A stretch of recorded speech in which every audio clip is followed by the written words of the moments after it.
It is a great honour now to introduce Mr. Samuel Eto'o, please. President of the Confederation of Cameroon Football, former professional footballer from Real Madrid, Barcelona, Inter Milan, Chelsea, Qatar, and others, and four-time African Footballer of the Year. Mr. Eto'o will speak in French. Obviously, important messages, especially in sport, can transcend any language barriers. Thank you very much. Everyone can see the number. Merci.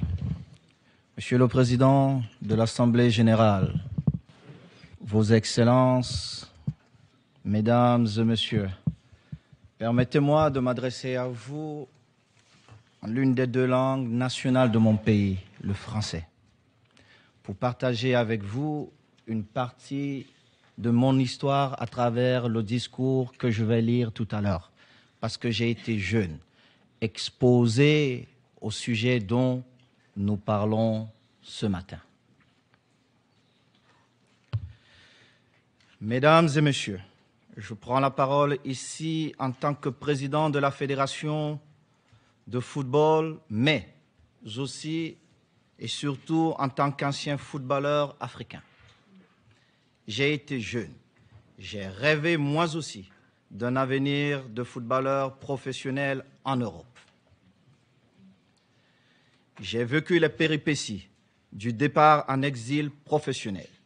J'ai enduré les difficultés d'intégration dans un environnement qui n'avait rien à voir avec le pays où je suis né et ai grandi. Je vous parle de vécu. J'ai beaucoup travaillé pour réussir, mais je reconnais aussi que j'ai eu plus de chance que d'autres jeunes de ma génération.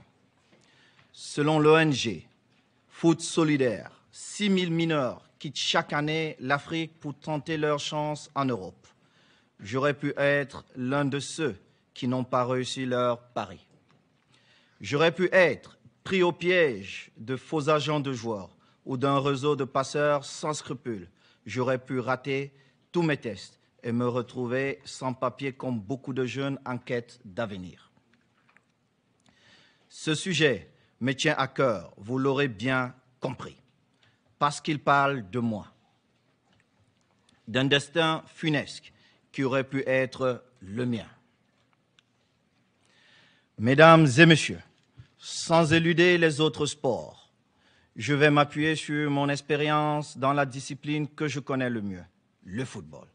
En effet, les footballeurs africains évoluent aujourd'hui sur les terrains du monde entier et ils n'ont jamais été aussi nombreux.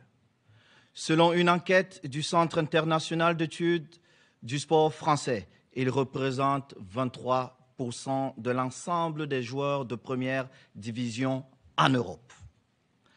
En Asie, la proportion atteint 27%. L'Afrique représente donc un réservoir de main-d'œuvre inépuisable et bon marché. C'est un incroyable gisement de talent dans lequel tous les clubs européens viennent recruter allègrement de manière légale ou non. Le voyage périlleux du migrant sportif n'aboutit pas toujours à un contrat de footballeur professionnel. Parfois, à la suite de tests non concluants dans des championnats les plus prestigieux, les migrants footballeurs se retrouvent en situation irrégulière. Dans les pays moins respectueux des droits humains, on leur confisque leurs papiers et ils deviennent clandestins. Endettés et traités comme du bétail. Pour appréhender ce phénomène, remontons à ses origines. Comment cet exode massif de footballeurs a-t-il été rendu possible? Le fait déclencheur a été identifié. C'est l'ouverture des championnats européens aux ressortissants des pays européens d'abord et ensuite aux joueurs venus de pays tiers. Le premier appel d'air fut l'arrêt Bosman. Rendu le 15 décembre 1995 par la Cour de justice des communautés européennes, dans leur décision, les juges de la Cour avaient rappelé l'obligation de respecter le principe de libre circulation des sportifs professionnels ressortissants des pays membres de l'Union européenne.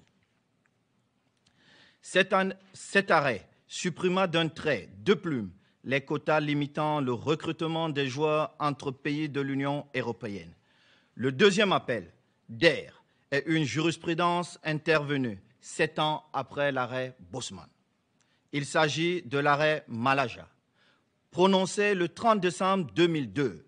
Pour vous rafraîchir la mémoire, je rappelle que le recrutement de cette basketteuse polonaise avait été rendu possible par cette décision de justice alors qu'à cette époque, la Pologne, qui n'avait pas encore adhéré à l'Union européenne, était encore soumise aux quotas visant les pays tiers. Les juges ont fait sauter ce deuxième verrou en vertu des accords de coopération entre les pays de l'Union européenne et les pays tiers. Les Africains ont été impactés par cet arrêt Malaja, par le fait de l'existence des accords de Cotonou, signés par les pays de la zone Afrique-Caraïbes-Pacifique avec l'Union européenne. En résumé, mesdames et messieurs, la migration des sportifs, qu'elle soit légale ou illégale, est le résultat de l'ouverture du marché du travail européen aux ressortissants des pays tiers. Les footballeurs, notamment africains, ont donc afflué. C'est humain. Parmi ceux qui ont échoué, beaucoup ne peuvent pas repartir chez eux à cause de la honte provoquée par leur échec. Il faut savoir que les familles s'est parfois endettées pour leur permettre de passer un test dans un club et la pression de la communauté est très forte. Certains sont donc récupérés par des réseaux criminels de prostitution et de trafic de drogue.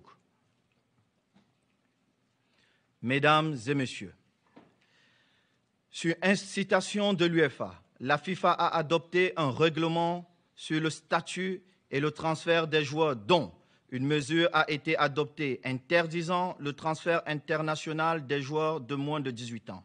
Cette mesure vise à protéger les mineurs afin qu'ils deviennent une marchandise économique et une opportunité commerciale, tout en préservant leurs droits et leurs facultés. Elle a cependant engendré des effets pervers dans certains pays, notamment africains, car elle a accentué la fraude sur l'âge. Cela a poussé de nombreux footballeurs à falsifier leur identité dans le but de se donner une chance d'être transférés. Pour répondre à cette dérive, la FIFA, en accord avec les fédérations nationales, a mis en place une solution technologique, le passeport électronique du joueur. Le passeport électronique permet de suivre l'historique d'enregistrement d'un joueur à partir de ses 12 ans, aujourd'hui à partir de ses 7 ans. Sa fabrication est soumise à un protocole rigoureux. Dans un premier temps, un passeport provisoire est généré. Ensuite, à l'issue d'une enquête menée conjointement avec les clubs et associations membres concernées, la FIFA établit une version finale visant à garantir la transparence et l'exactitude des informations, tout en facilitant le calcul de la rétribution de la formation. Une fois le passeport final établi, une déclaration d'affectation est générée, indiquant le montant exact que le nouveau club doit payer à chaque club formateur. Le passeport du footballeur est donc un identifiant unique à usage mondial. Ce n'est pas la seule mesure.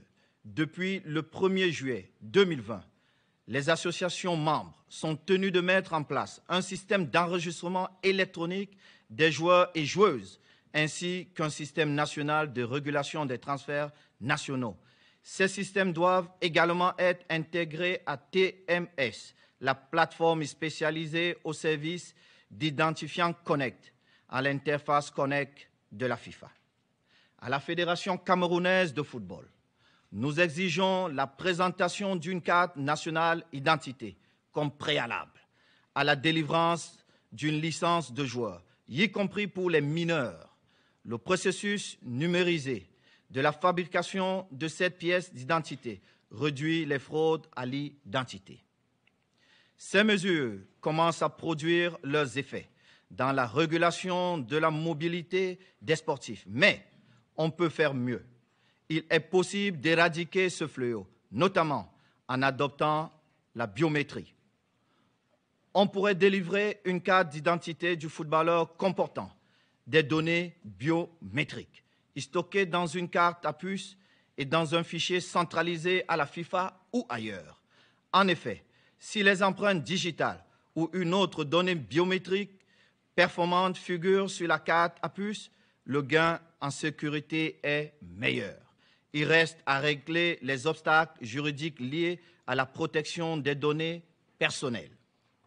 Au bout du compte, la solution à la traite des footballeurs se trouve dans les recours aux technologies nouvelles d'identification et de surveillance. Ces moyens présentent l'avantage d'être à la fois mobiles et intelligents, c'est-à-dire capables de s'adapter à la mobilité des individus, de les suivre à la trace, leurs itinéraires et de déterminer leur véritable identité. La solution se trouve également dans la mise en place d'un système intégré permettant une interconnexion entre les services de sécurité des États, les fédérations nationales et l'instance mondiale qu'est la FIFA. Pour ce qui nous concerne, à la Fédération camerounaise de football, nous faisons un travail de fond pour réduire l'attractivité de l'exil par la construction des infrastructures modernes et par l'octroi de revenus en os aux joueurs. Si nous parvenons à stopper cet exode, nous rendrons un fier service au continent africain qui a besoin de sa jeunesse pour se développer. Je vous remercie.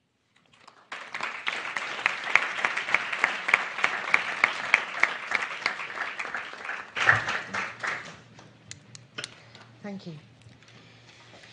So,